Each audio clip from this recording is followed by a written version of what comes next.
Royal India হোটেলের নাম আপনারা সবাই জানেন। 1905 সালে প্রতিষ্ঠিত হয়েছিল এই খাদ্য সংস্থা, একটি লেজেন্ডারি খাদ্য সংস্থা। কলকাতার বুকে 121 বছর পেরিয়ে গিয়েছে। রয়্যাল ইন্ডিয়া হোটেলের দুটি আউটলেট, একটা চিতপুর আর একটা পার্ক সার্কাস। পার্ক সার্কাস আউটলেটে আমি 2019 সালে সেপ্টেম্বর মাসে একটা ভিডিও করেছিলাম। 21 সেপ্টেম্বর সেই ভিডিওটা আমার চ্যানেলে এসেছিল। তখন আমার চ্যানেলের বয়স পাক্কা 1 মাস 15 দিন। তারপরে 2022 সালে সেপ্টেম্বরে, মেবি 3 সেপ্টেম্বর হয়তো, আমি রয়্যাল ইন্ডিয়া হোটেলের চিতপুর আউটলেটেরও একটা ভিডিও করেছিলাম। তারপরে আমি এই এতগুলো দিন রয়্যাল ইন্ডিয়া হোটেলের খাবার খাইনি, কোনো দিনও যাইনি, না পার্ক সার্কাস আউটলেটে না চিতপুরে। মাসখানেক আগে, 3-20-25 আগে রয়্যাল ইন্ডিয়া হোটেলের পার্ক সার্কাস আউটলেটে গিয়েছিলাম এবং কিছু খাবার খেয়েছিলাম, এবং আমার মনে হয়েছিল যে সেই খাবারগুলোকে আমার চ্যানেলে ফিচার করা উচিত। না, রয়্যাল কর্তৃপক্ষ আমাকে ডাকেননি, আমি নিজে যেচে সেখানে যাচ্ছি। ভালো ভিডিও আসবে আশা করা যায়। রয়্যাল ইন্ডিয়া হোটেল আমি নিজেই যাব বেশ অনেক দিন পরে ভিডিও শ্যুটের উদ্দেশ্যে, মানে সেই 6-7 বছর পরে, এই 25-26 দিন আগে গিয়েছিলাম। চলুন, ভালো ভিডিও আসতে চলেছে। ঘড়ির কাঁটা রাত 9টার দিকে ঢলে পড়েছিল। আমি পার্ক সার্কাস পৌঁছে গেলাম। আপনারা সবাই জানেন পার্ক সার্কাস 7 পয়েন্টস মোড় থেকে সৈয়দ আমির আলী এভিনিউয়ের দিকে একটু এগোলেই রয়্যাল ইন্ডিয়ান রেস্টুরেন্টের পার্ক সার্কাস আউটলেট। রেস্টুরেন্টের বাইরে একটা মেনু বোর্ড দেওয়া ছিল, চাইলে পজ করে দেখে নিতে পারেন।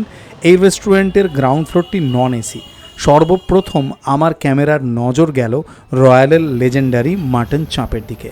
একটা বিরাট বড় পাত্রে মাটন চাঁপ গরম হচ্ছিল, এবং একটা জিনিস দেখলাম যে রয়্যালের মাটন চাঁপের এখনও কিন্তু জনপ্রিয়তা বেশ ভালোই আছে। ক্রেতা এবং বিক্রেতা উভয়ই ব্যস্ত ছিলেন, এবং মাটন চাঁপের বেশ ভালো মতো অর্ডার আসছিল পার্সেলের জন্য এবং টেবিল অর্ডারে। এই যে গ্রাউন্ড ফ্লোর সিটিং অ্যারেঞ্জমেন্টটা, যেমন একটু আগে আমি বললাম এটা নন এসি, কিন্তু একদম ঝকঝকে পরিচ্ছন্ন।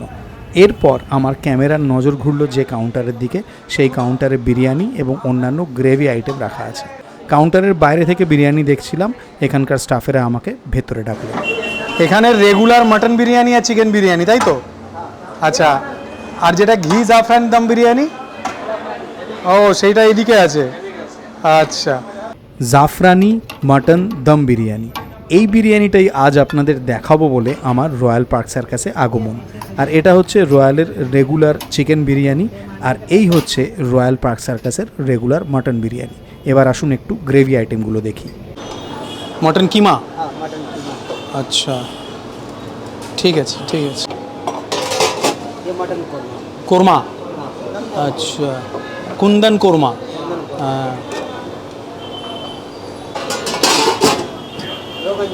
रोगन जोश, वाह कश्मीरी स्टाइल रोगन जोश, रेजाला, वाह हाँ, चिकन करी, चिकन लिवर, अच्छा।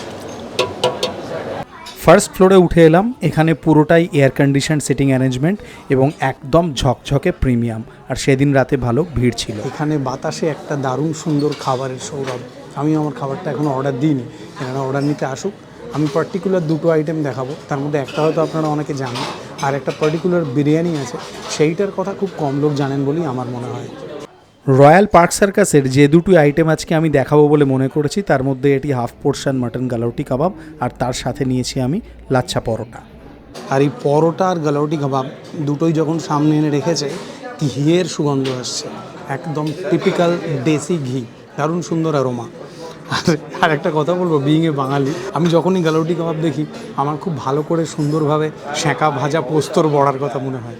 আমাকে জাজ করবেন না, এটা আমার মনে হয়। কিছুদিন আগে আমি ইন্দ্রজিৎদার সাথে এসেছিলাম এই রয়্যাল ইন্ডিয়ার পার্ক সার্কাসে, দিন 20-25 আগে। তো তখন আমি এদের গালাউটিটা খেয়েছিলাম অনেক বছর পরে, এবং খেয়ে আমার মনে হয়েছিল যে এই গালাউটিটাকে ফিচার করা উচিত। খাওয়া যাক। গালাউটি কাবাব 1 পিস নেব, তার সাথে পরোটা দিয়ে খাবো। লাচ্ছা পরোটা কিন্তু একদম পাতলা, নাইস পাতলা, মানে আমি বলতে চাইছি যে অতিরিক্ত হেভি বলে মনে হচ্ছে না। দেখুন, গালাউটি কাবাবকে পোস্তর বড়ার সাথে তুলনা করলাম বলে আপনারা ভাবছেন কি জাতের ফুড ব্লগার রে ভাই। কাবাবটার ওপরে একটা সুন্দর ক্রাস্ট আছে দেখুন, আহা হা, আর ভেতরে এইরকম মোলায়েম মিন্সড মিট, এবং একেবারে ঘি উজ আউট হচ্ছে। পরোটা দিয়ে ট্রাই করা যাক।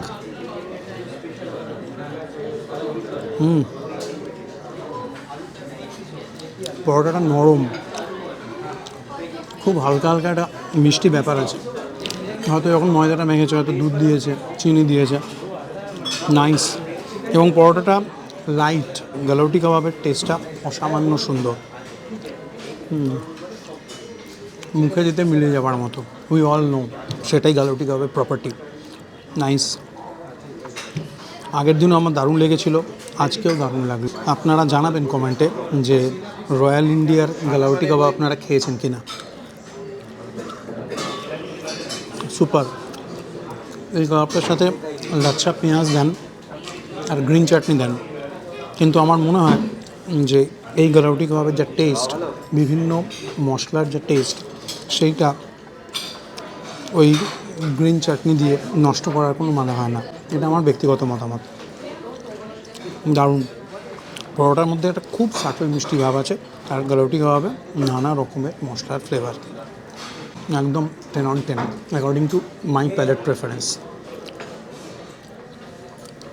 রয়্যাল পার্ক সার্কাসের এই বিরিয়ানিটার নাম জাফরানি মাটন দম বিরিয়ানি, যেটাকে রেস্টুরেন্টে সাধারণত ঘি বিরিয়ানি বলা হয়।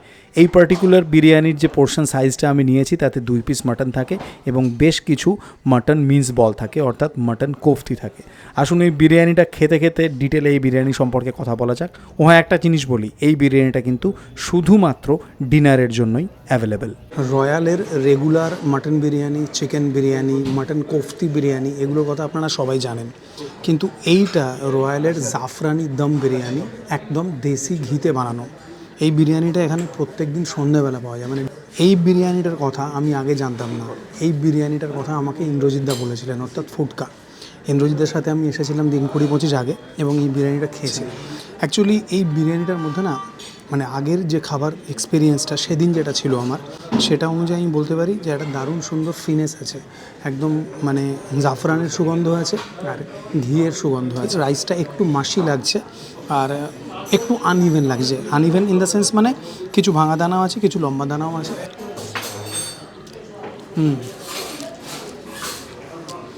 এটার মধ্যে একটা ওই যে বললাম টিপিক্যাল জাফরানের ফ্লেভার আছে। রাইসটা দেখে একটু মাসি মনে হচ্ছিল, কিন্তু যখন খাচ্ছি তখন একটা ঝরঝরে ব্যাপার আছে আর ঘিয়ের সুগন্ধ আছে। আপনাদের যদি আলু লাগে তাহলে এনাদেরকে বললে আলাদা করে আলু দিয়ে দেবেন। এমনিও রয়্যালের বিরিয়ানিতে আলু থাকে না। এই রাইসটা থেকে একদম ভুরভুরে ঘিয়ের সুগন্ধ এবং তার সাথে জাফরানের সুগন্ধ, যেটা এই বিরিয়ানি খাওয়ার এক্সপিরিয়েন্সটাকে দারুণ ভালো করেছে। ছোট্ট ছোট্ট মাটন মিন্স বল আছে, কোফতি বলে এখানে। এই কোফতি দিয়ে রাইস দিয়ে খাওয়া যাক।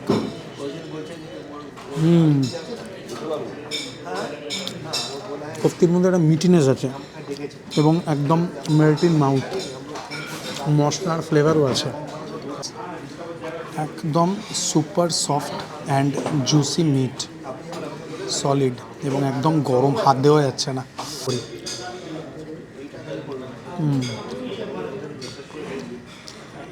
3-4টে বাইট আছে, একদম মেল্ট ইন মাউথ নয়, তবে ফ্লেভারফুল। এই বিরিয়ানিটার মধ্যে একটা ফিনেস আছে। মানে আমরা এখন বিরিয়ানিকে এত রকম ফর্মে এবং এত রকমের দামে দেখতে অভ্যস্ত হয়ে গেছি। আমরা ব্লগাররা বিভিন্ন নামও দিয়েছি সেই সমস্ত biryani, street style biryani, Barrackpore style biryani, Kolkata style biryani. কিন্তু এই বিরিয়ানিটা একদম আদত লখনভি নবাবি ঘরানার বলে আমার মনে হয়েছে। মানে এই পার্টিকুলার ঘি বিরিয়ানিটার কথা আমি বলছি। এনাদের রেগুলার বিরিয়ানিটা এখন কেমন খেতে সেটা আমি জানি না, সেটা আমি গত 6-7 বছর খাইনি। কিন্তু এই যে ঘি বিরিয়ানিটা, সেই ঘি বিরিয়ানিটার স্বাদ আমাকে মুগ্ধ করেছে। যারা খুব সাটল, খুব হালকা রাইস ফ্লেভার ব্যাপারটা পছন্দ করেন, কোনো কেওড়া, মিঠা, তোর রোজ এইসবের গন্ধ নেই। জাস্ট যেটা আছে সেইটা হচ্ছে জাফরান এবং তার সাথে ঘি। মাটনটা আর একটু সাকিউলেন্ট হতে পারতো বলে আমার মনে হয়েছে, তবে অসুবিধা হচ্ছে না। 2-3টে বাইটের পরে মাটন মিলিয়ে যাচ্ছে। কেমন রবি? কেমন